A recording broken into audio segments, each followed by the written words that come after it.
আসসালামু আলাইকুম, welcome to my channel. ভিডিওটি না টেনে সম্পূর্ণ দেখবেন।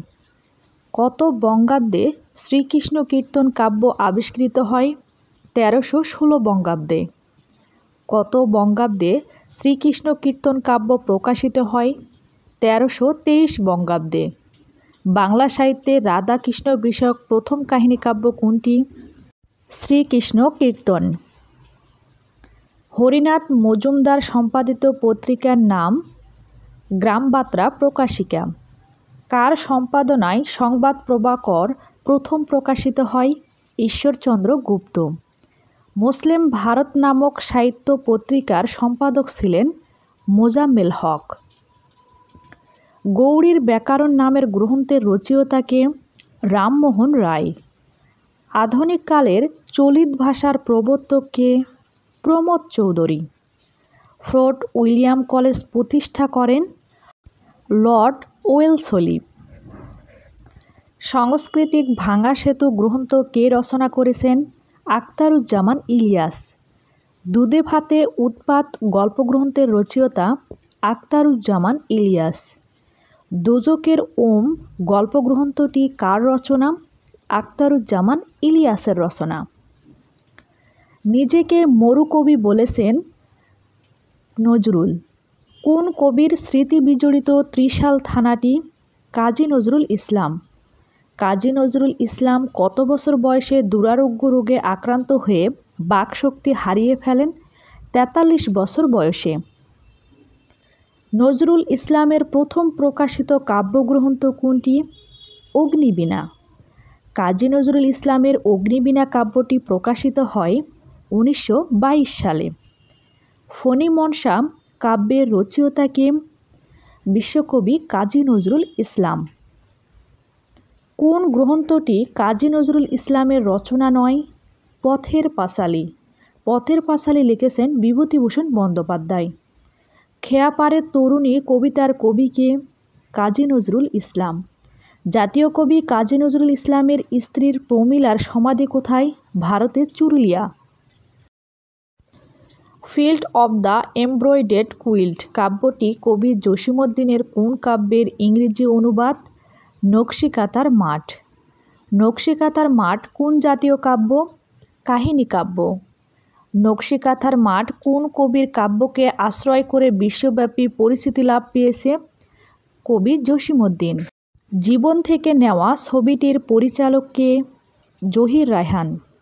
জীবন থেকে নেওয়া stop genocide let there be light কার লেখা? Zahir Raihan. Let there be light কার প্রামাণ্যচিত্র? জহির রায়হানের প্রামাণ্যচিত্র। মহাশ্মশান মহাকাব্যের কবি কে? কায়কোবাদ। কায়কোবাদের মহাশ্মশান গ্রন্থটি কোন ধরনের রচনা? মহাকাব্য। কবি কায়কোবাদ রচিত মহাশ্মশান কাব্যের ঐতিহাসিক পটভূমি ছিল? কোন বিষয়ের উপর ভিত্তি করে মহাশ্মশান কাব্য রচিত হয়? পানিপথের তৃতীয় যুদ্ধ।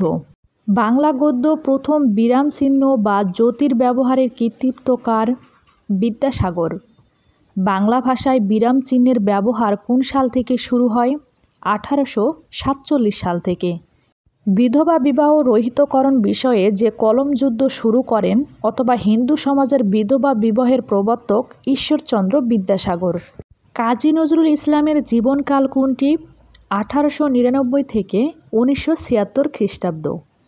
ঢাকা বিশ্ববিদ্যালয়ের শাহী মসজিদ প্রাঙ্গণে যে কবির চিরনিদ্রায় শায়িত তার নাম কাজী নজরুল ইসলাম। কাজী নজরুল ইসলামের পিতা ছিলেন মাজায়ের খাদেম। পরশুরাম কার ছদ্মনাম? রামশেখর বসু। বাংলা সাহিত্যের ক্লাসিক কবি কার উপাধি? সুধীন্দ্রনাথ দত্ত। বাংলা সাহিত্যের স্বভাব কবি বলা হয় কাকে? গোবিন্দচন্দ্র দাস। জ্ঞান যেখানে সীমাবদ্ধ, বুদ্ধি সেখানে আড়ষ্ট, মুক্তি সেখানে অসম্ভব, এই উক্তিটি কোন পত্রিকার প্রতি সংখ্যায় লেখা থাকত? শিখা। সবকটি জানালা খুলে দাও না এর গীতিকার কে? নজরুল ইসলাম বাবু। পথিক তুমি পথ হারাইছ কথাটি কার? বঙ্কিমচন্দ্র চট্টোপাধ্যায়ের।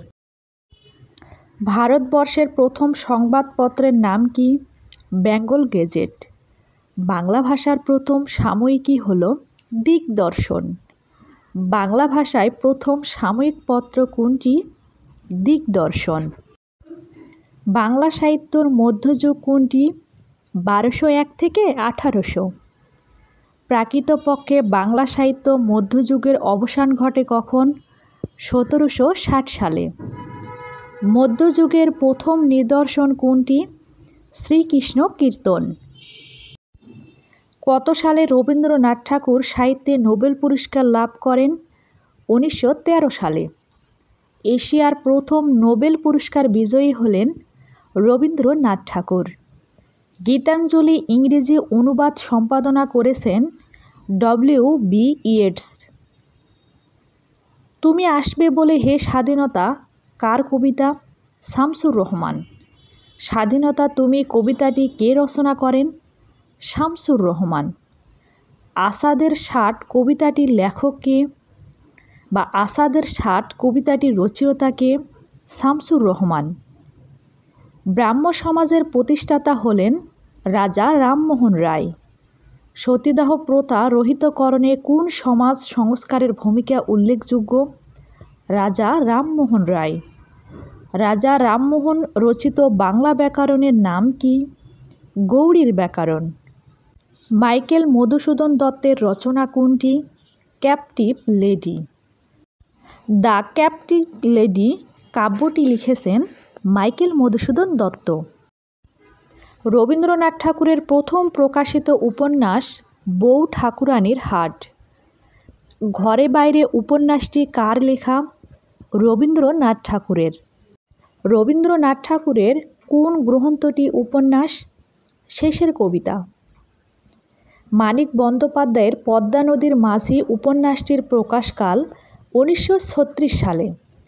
মানিক বন্দ্যোপাধ্যায়ের পদ্মা নদীর মাঝি নামক উপন্যাসটির উপজীব্য জেলে জীবনের বিচিত্র সুখ দুঃখ। দিবারাত্রির কাব্য কোন ধরনের রচনা? উপন্যাস। বাংলা সাহিত্যের প্রথম মহাকাব্য প্রথম সার্থক মহাকাব্য কোনটি? মেঘনাদ বধ। মেঘনাদ বধ কাব্য কত সালে প্রকাশিত হয়? 1861 সালে। মেঘনাদ বধ কাব্য এর কাহিনী কোথা থেকে গৃহীত? রামায়ণ। কোনটি মুনির চৌধুরীর অনুদ্ৃত নাটক? রূপার কৌটা। মুনির চৌধুরী রচিত মুখরা রমণী বশীকরণ একটি অনুবাদ নাটক। মুনির চৌধুরীর মুখরা রমণী বশীকরণ কার লেখার অনুবাদ? উইলিয়াম শেক্সপিয়ারের। রোকেয়া সাখাওয়াত হোসেন এর জন্মসাল 1880 সালে। মুসলিম নারী জাগরণের অগ্রদূত কে? রোকেয়া সাখাওয়াত হোসেন। বাংলা সাহিত্যের প্রথম নারীবাদী লেখিকা কে? বেগম রোকেয়া সাখাওয়াত হোসেন।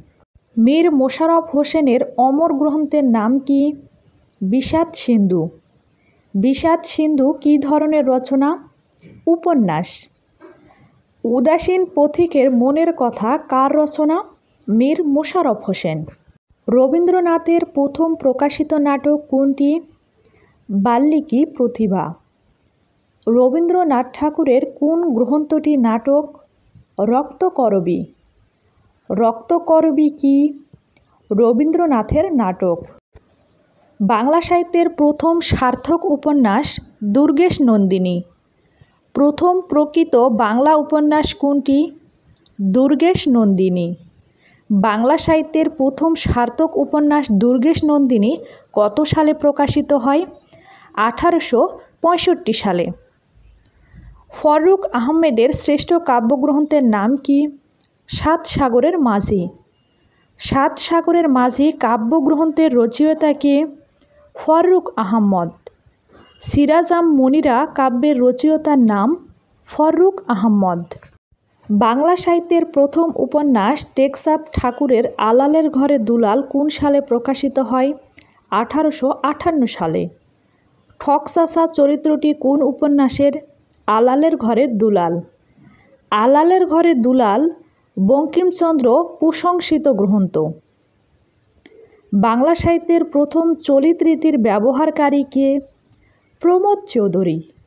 প্রমোদ চৌধুরী একজন প্রাবন্ধিক। বীরবল ছদ্মনামে কে লিখতেন? প্রমোদ চৌধুরী। বিখ্যাত নীলদর্পণ নাটকটি ইংরেজি অনুবাদ কী নামে প্রকাশিত হয়েছিল? Indigo planting mirror. নিচের কোন নাটকের রচয়িতা দীনবন্ধু মিত্র?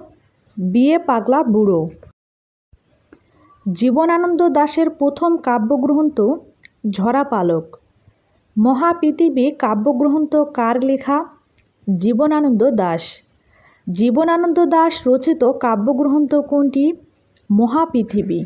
দর্শক, আমার ভিডিওটি ভালো লেগে থাকলে কি করবেন? সাবস্ক্রাইব করবেন। নতুন ভিডিও পেতে বেল আইকনে ক্লিক করবেন। প্রতিদিন ভিডিও পেতে চাইলে আমার চ্যানেলের সাথেই থাকবেন। পছন্দ হলে লাইক দিবেন, কমেন্ট করবেন, সকলকে শেয়ার করবেন। সকলকে ধন্যবাদ।